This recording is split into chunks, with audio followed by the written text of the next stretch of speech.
Let's be real here. For the most part, the PS5 and Xbox Series X versions of Madden 21 are essentially a port of its PS4 and Xbox One predecessors.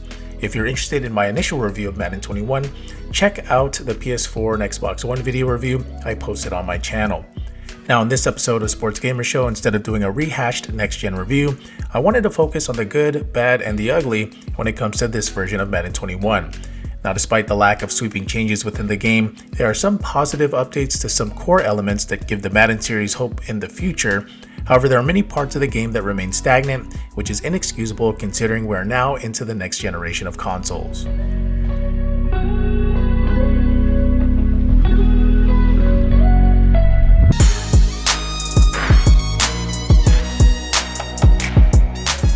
One of the first things you'll notice when playing Madden 21 on Next Gen is the new foot planting and player movement. The fast arcade-like player movement is now a thing of the past, replaced with players running on the field in a more realistic and fluid way that you can feel. There's more weight to the players in Madden 21 Next Gen, which has a huge impact on the ability to make cuts with the runner or pursue the ball carrier with a DB.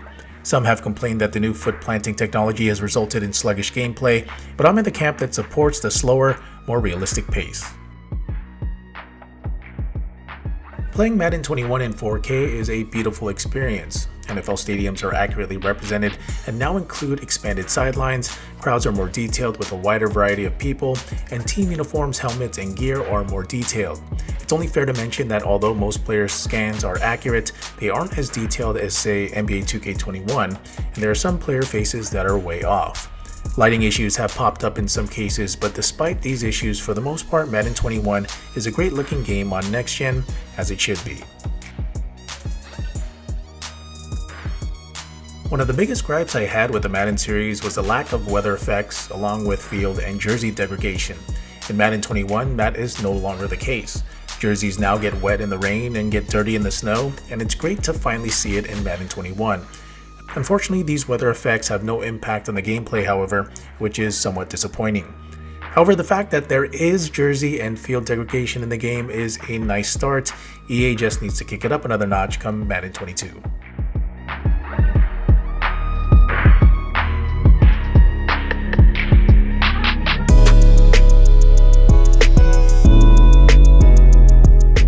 When I said Madden 21 Next Gen is a current gen port, the game's presentation proves that point.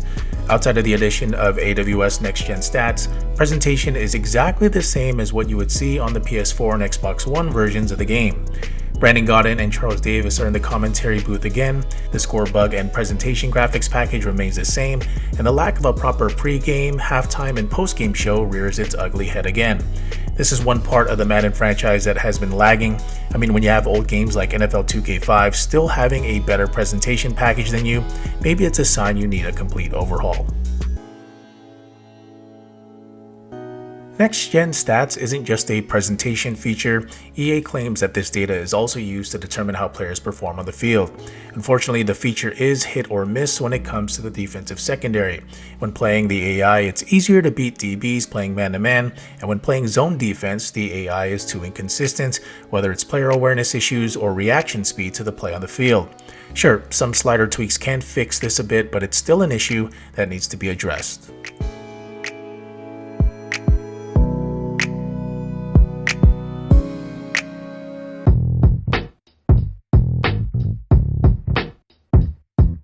With all the love going to Madden Ultimate Team, face of the franchise, and new modes like the Yard, Connected Franchise Mode gets treated like an afterthought year after year, and in Madden 21 Next Gen, it's no different.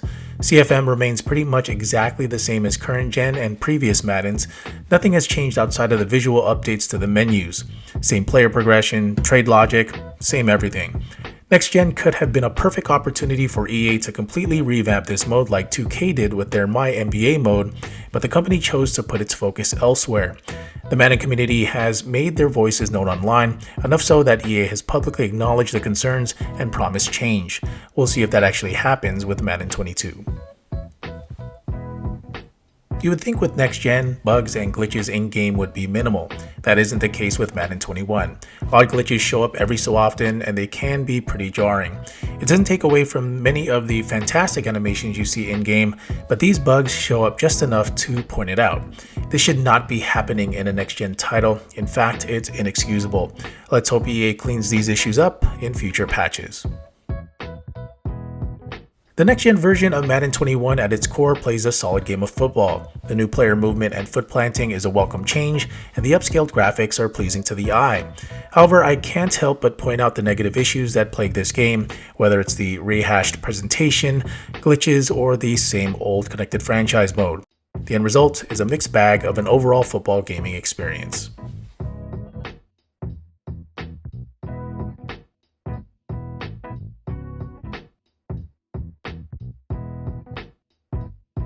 Well, that's it for this episode of Sports Gamer Show. If you want more content, make sure to smash that subscribe button and follow me on Twitter, Facebook, and Instagram at Sports Gamer Show.